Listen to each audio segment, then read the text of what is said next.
যুক্তরাষ্ট্র এবং ইসরায়েল ইরানে হামলার পর থেকে বিশ্ববাজারে জ্বালানি তেলের দাম বাড়তে শুরু করেছে। তবে দামের চেয়েও বড় সমস্যা হলো এই যুদ্ধ শুরু হওয়ার পর থেকে হরমুজ প্রণালীতে জাহাজ চলাচলে সমস্যা শুরু হয়। ফলে বাংলাদেশের জ্বালানি সরবরাহে কিছুটা সমস্যা তৈরি হয়েছে। আজকের স্টার এক্সপ্লেন্সে জানাবো বিশ্ববাজারে জ্বালানি তেলের সরবরাহে কিছু হলেই বাংলাদেশে কেন জ্বালানি নিয়ে দুশ্চিন্তা তৈরি হয়, বর্তমানে বাংলাদেশে কতটা জ্বালানি তেলের মজুদ রয়েছে, সবচেয়ে বড় বিষয় হলো সার্বিক দিক বিবেচনায় আপনাকে জ্বালানি তেল কিনে রাখতে হবে নাকি অপেক্ষা করতে হবে। যুদ্ধ শুরু হওয়ার পর জ্বালানি তেল আমদানিতে সমস্যা হয় গত সপ্তাহে হঠাৎ করে মানুষের মধ্যে জ্বালানি তেল নিয়ে কোনো সংকট তৈরি হবে কিনা এমন সংশয় তৈরি হয়। ফলে অনেকে বেশি করে তেল কিনে রাখতে শুরু করে, এমনকি অনেকে ভোজ্য তেলও কিনে রাখতে শুরু করে, যদিও ভোজ্য তেলের ক্ষেত্রে কোনো ধরনের সমস্যাই ছিল না। পরে পরিস্থিতি বিবেচনায় গত শুক্রবার থেকে সরকার ফিলিং স্টেশনগুলিতে জ্বালানি তেল সরবরাহের সীমা বেঁধে দিয়েছে।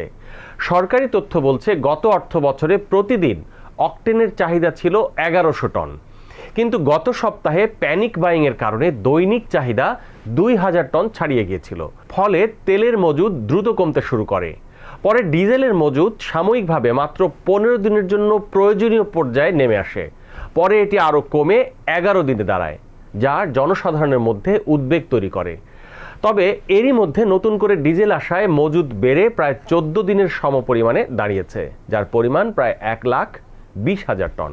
এদিকে দেশে বর্তমানে প্রায় 14,000 টন পেট্রোল রয়েছে, যা প্রায় 14 দিনের জন্য যথেষ্ট, এবং 22,000 টন অকটেন রয়েছে, যা প্রায় 24 দিনের জন্য পর্যাপ্ত। সরকার বলছে আগামীতে আরও জ্বালানি তেল আসছে, ফলে তেল নিয়ে অহেতুক প্যানিক না হয়ে কিছুটা রয়েছে ব্যবহার করা দরকার।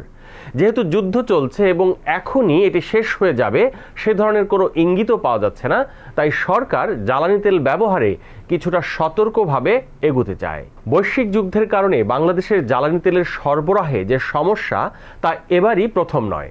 এর আগে রাশিয়া ইউক্রেন যুদ্ধ যখন শুরু হয় তখনও পরিস্থিতি সমস্যাপূর্ণ হয়ে পড়ে, কিন্তু অন্য দেশগুলো তো এই ধরনের পরিস্থিতিতে জ্বালানি তেল নিয়ে সংকটে পড়ে যায় না। আমরা কেন অল্পেই সমস্যায় পড়ে যাই? বিশ্লেষকরা বলছেন বাংলাদেশের জ্বালানির নিরাপত্তা কিছুটা ভঙ্গুর। এর মূল কারণ হলো বাংলাদেশে গত 63 বছর ধরে জ্বালানি তেল শোধনাগারের সক্ষমতা একই রকম রয়েছে।